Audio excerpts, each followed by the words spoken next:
السلام علیکم، welcome to classic entertainment channel.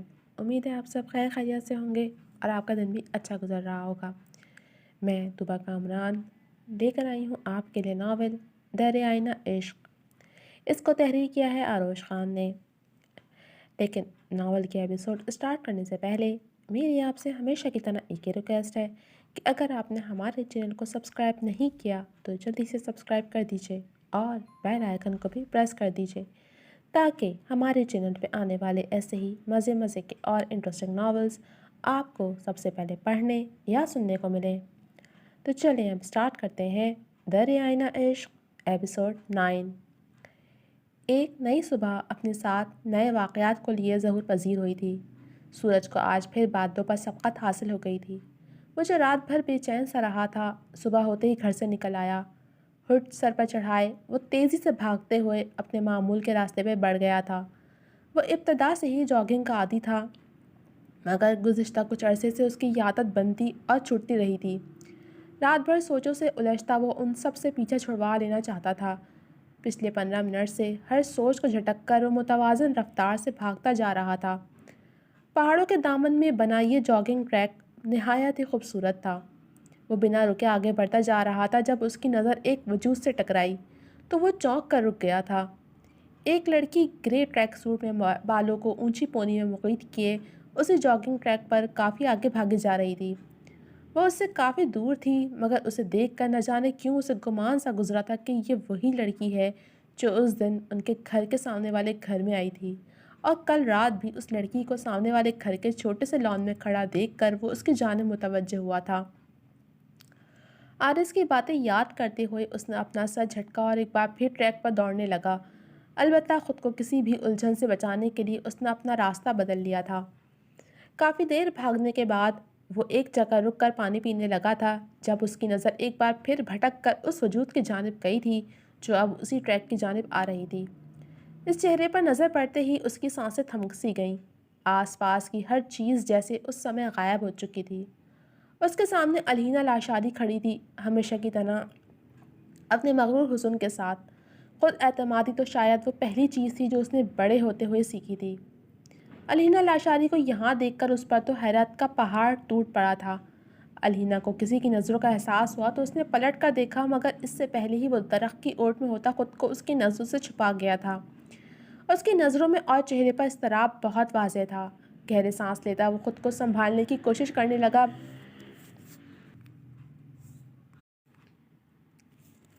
مگر وہ بری طرح ناکام ہوا تھا۔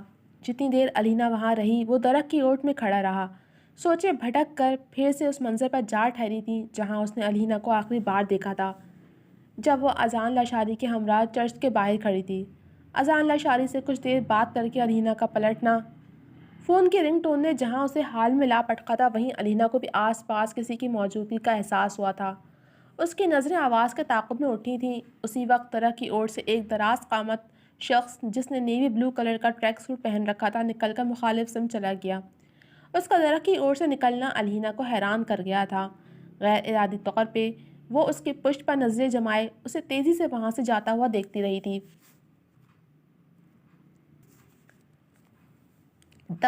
جب تک وہ اس کی نظروں سے اوجھل نہیں ہو گیا۔ ناسمجھی سے سر جھٹکتی وہ اسی راستے پر چل پڑی جس پر کچھ دیر پہلے وہ شخص گزرا تھا۔ آرس کہاں ہے؟ وہ آندھی طوفان بنا گھر لوٹا تھا اور اندر آتے ہی اس نے آرس کے متعلق سوال کیا تھا۔ کیا ہوا؟ Are you all right? ادھیرا پریشانی سے اس کی جانب آئی تھی۔ آرس کہاں ہے؟ اپنے اوپر ضبط کے کڑے پہرے بٹھائے وہ پھر سے پوچھنے لگا۔ وہ نہال کی کوئی فائل لینے آفس کی جانب گیا تھا۔ ادھیرا کو اس کا موڈ ٹھیک نہیں لگا تو مزید سوال پوچھنے کے بجائے اسے آرس کے متعلق بتانے لگی۔ وہ فوراً باہر نکلتا ہوم آفس کی جانب آیا۔ اس کے اندر داخل ہوتے ہی آرس نے پلٹ کر اس کی جانب دیکھا تھا۔ وہ یہاں ہے، تم جانتے تھے؟ اس نے چھوٹتے ہی آرس سے سوال کیا۔ کون وہ؟ آرس نے جان کر انجان بنتے ہوئے کہا۔ الہینہ، وہ یہاں مری میں ہے، تم جانتے تھے؟ دانت پیستے ہوئے اس نے جواب کے ساتھ اگلا سوال بھی کیا تھا۔ ایک منٹ، کل وہ یہیں تھی؟ اس دن شام میں جو لڑکی سامنے والے گھر میں آئی تھی وہ بھی الہینہ تھی؟ نو وے، وہ یہاں کیسے اور کیوں آئی ہے؟ اسے اچانک کل رات لان میں کھڑی لڑکی اور الہینہ کے آنے کا منظر یاد آیا۔ عارض جواب میں کچھ بھی نہیں بولا تھا۔ تمہیں اندازہ ہے عارض، وہ لڑکی یہاں سامنے والے گھر میں آ کر رکی ہے، لیکن کیوں؟ سامنے والے گھر میں کس کے پاس؟ اسے یہاں نہیں آنا چاہیے تھا، اسے یہاں نہیں ہونا چاہیے تھا۔ وہ بالوں میں ہاتھ چلاتا بار بار ایک ہی بات دہرا رہا تھا۔ عارض کو اس کا انداز عجیب لگا تھا۔ وہ تو یہ سوچے جا رہا تھا کہ جب اسے علینا کے کمال انٹرپرائزز میں اس ہی کے انڈر کام کرنے کا پتہ چلے گا تو کیا ہوگا؟ علینا لاشاری سے بھاگنے کی وجہ کیا ہے؟ عارض نے کھوجتے لہجے میں اسے سوال کیا۔ کوئی وجہ نہیں ہے، بس اسے یہاں میرے آس پاس نہیں ہونا چاہیے تھا، وہ پل میں سنبھلتا کہنے لگا۔ اس کے انداز کا یہ فوری بدلاؤ عارض کو عجیب لگا۔ اس سے پہلے تو کبھی وہ ایسے رد عمل ظاہر نہیں کرتا تھا جو آج اس نے علینا لاشاری کو دیکھ کر کیا تھا۔ کب تک بھاگو گے سچ سے؟ دروازے سے اندر آتے کمال خان کی آواز نے اسے چونکنے پر مجبور کیا تھا۔ آپ کب آئے؟ وہ انہیں دیکھ کر حقیقی معنوں میں حیران ہوا تھا۔ کل رات ہی، جب تم شاید سو رہے تھے یا پھر علینا لاشاری کے متعلق سوچ رہے تھے۔ کمال خان کے لہجے نے اسے شرمندہ کیا تھا۔ وہ کچھ بولنے کے لائق ہی کہاں رہا تھا۔ میں اس کے بارے میں نہیں سوچ رہا تھا۔ نظر چراتے ہوئے اس نے رخ پھیر لیا تھا۔ یہی بات یہاں میری آنکھوں میں دیکھ کر کہو۔ انہوں نے اسے کندھے سے تھام کر اپنی جانب موڑا۔ آپ سمجھ نہیں رہے، اسے یہاں نہیں آنا چاہیے تھا، اور وہ یہاں کیوں ہے؟ وہ بے بسی سے کہتا کمال خان کی جانب دیکھنے لگا۔ آج نہیں تو کل یہ سچ سب کے سامنے آنا تھا۔ اس بچی کا یہاں آنا ہمارے لیے اشارہ ہے کہ اب یہ سچ کھل جانا چاہیے۔ کمال خان نے اسے سمجھاتے ہوئے کہا۔ میں اس سچ کے کھلنے سے نہیں ڈرتا، نہ ہی مجھے پرواہ ہے اور نہ ہی میں اس سے خود کو چھپاؤں گا، اس نے بے تاثر لہجے میں کہا۔ تو فیس کرو، کیوں چھپ رہے ہو؟ کمال خان کا انداز چیلنجنگ تھا۔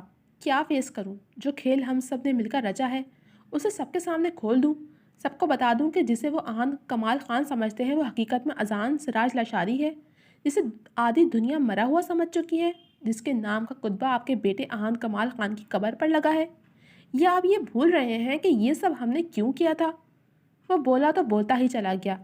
میں کچھ نہیں بھولا، مگر شاید تم بھول گئے ہو کہ تم اذان لاشاری ہو، ایک فیملی ہے تمہاری۔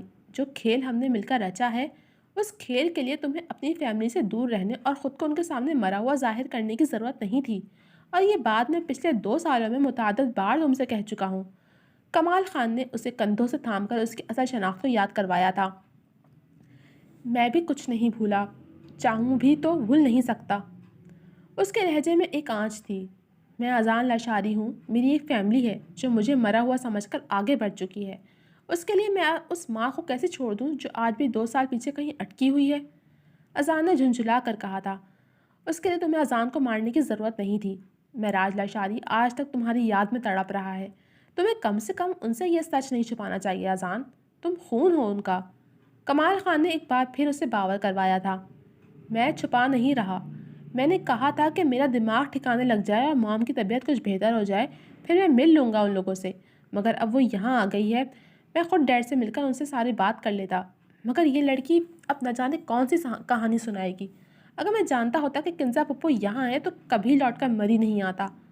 اذان نے غصے سے کھولتے ہوئے کہا۔ اس کے لہجے میں کہیں بھی علینا کے لیے وہ جذبات اور نرمی نہیں تھی جو پہلے ہوا کرتی تھی۔ وہ لڑکی کزن ہے آپ کی، پھر اس سے کیوں چھپتے پھر رہے ہیں آپ؟ عارض سے رہا نہیں گیا تو وہ پھر پوچھ بیٹھا۔ میں کیوں چھپوں گا؟ مجھے یہ سب ایسے ان کے سامنے نہیں لانا تھا۔ وہ کمال خان کی نظروں سے الجھ کر بات بنا گیا تھا۔ ٹھیک ہے، جیسے تمہاری مرضی، میں نے آج تک تم پر کبھی دباؤ نہیں ڈالا، آگے بھی نہیں ڈالوں گا۔ میں مقروض ہوں تمہارا، مگر اس کے ساتھ ساتھ جو حق تم نے مجھے اپنی ذات پر دیا ہے اس حق کا استعمال کرتے ہوئے میں نے ایک فیصلہ کیا ہے۔ وہ کچھ پل کو رک کر اذان کے چہرے کے بدلتے تاثرات کو دیکھنے لگے۔ کیسا فیصلہ؟ اذان نے سوالیہ نظروں سے دیکھتے ہوئے استفسار کیا۔ اگر تم نے کبھی بھی مجھے ایک باپ کی جیسے سمجھا ہے تو میرے فیصلے سے انکار نہیں کرو گے۔ علینا نے ہماری کمپنی سے کانٹریکٹ کیا ہے اور میں نے فیصلہ کیا ہے کہ اب سے وہ تمہارے انڈر کام کرے گی۔ کمال خان کی بات سنتے اذان کا چہرہ دھواں دھواں ہوا تھا۔ وہ کیوں علینا سے دور بھاگ رہا تھا؟ اس کا ذکر وہ کسی سے نہیں کرنا چاہتا تھا، مگر کمال خان کی بات ٹالنا بھی ناممکن ہو گیا تھا۔ کمال خان سمجھ گئے تھے کہ وہ اذان کو اپنی فیملی سے ملنے کے لیے ابھی قائل نہیں کر پائیں گے، وجہ سے وہ ناواقف تھے، اسی لیے فیصلہ کن حتمی انداز میں اذان کو علینا کے ساتھ کام کرنے کا کہہ دیا اور بنا کچھ کہے سنے وہ واپسی کے لیے پلٹ گئے تھے۔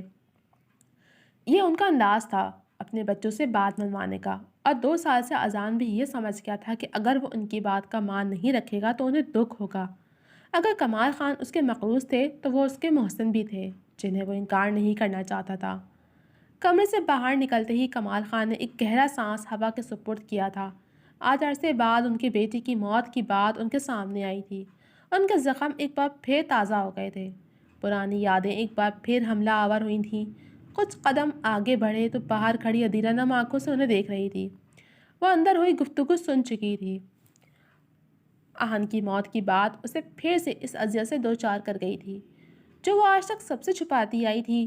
وہ آگے بڑھ کر اپنی بھانجی کے سر پر شفقت بھرا ہاتھ رکھتے اسے اپنے سینے سے لگا گئے تھے، جو ان لوگوں کی وجہ سے کسی دوسرے انسان کو اپنی بچپن کی محبت کا نام دے رہی تھی۔ آج تک ہر پل اپنے سامنے کسی دوسرے انسان کو آہن کی جگہ پر دیکھ رہی تھی۔ وہ سب ایک دوسرے کی مجبوری اور اس سب کے پیچھے کی وجوہات سے واقف تھے، مگر ایک چیز سب سے چھپی ہوئی تھی: اذان لاشاری کے اپنوں سے دور ہونے کی وجہ۔ یار اب ٹینشن تو مت لیں۔ آرس پچھلے 1 گھنٹے سے اسے ٹینشن میں سگریٹ پھونکتا دیکھ رہا تھا۔ کئی بار اس سے بات کرنے کی کوشش بھی کی تھی، مگر اس نے کوئی جواب نہ دیا۔ نہیں، مجھے تو جشن منانا چاہیے، کیونکہ جس زندگی میں لوٹ کر میں جانا نہیں چاہتا تھا اب اس کے دروازے پھر سے کھلنے لگے ہیں۔ اذان نے خاصے تلخ لہجے میں کہا۔ کیوں نہیں جانا چاہتے؟ اپنوں سے کون دور رہنا چاہتا ہے؟ آرس کو اس کے رویے پر حیرت ہوئی تھی۔ ایسا تو کبھی نہیں تھا، پھر علینا لاشاری کو دیکھ کر اتنی تلخی کیوں کھل گئی تھی اس کے اندر؟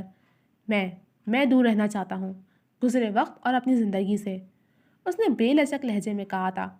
یقین نہیں آ رہا کہ یہ وہی اذان لاشاری ہے جو کسی دوسرے کے لیے اپنا نام، اپنی پہچان بدل کر رہ رہا ہے۔ وہ اپنوں کے لیے اتنا سنگین کیوں بن رہا ہے؟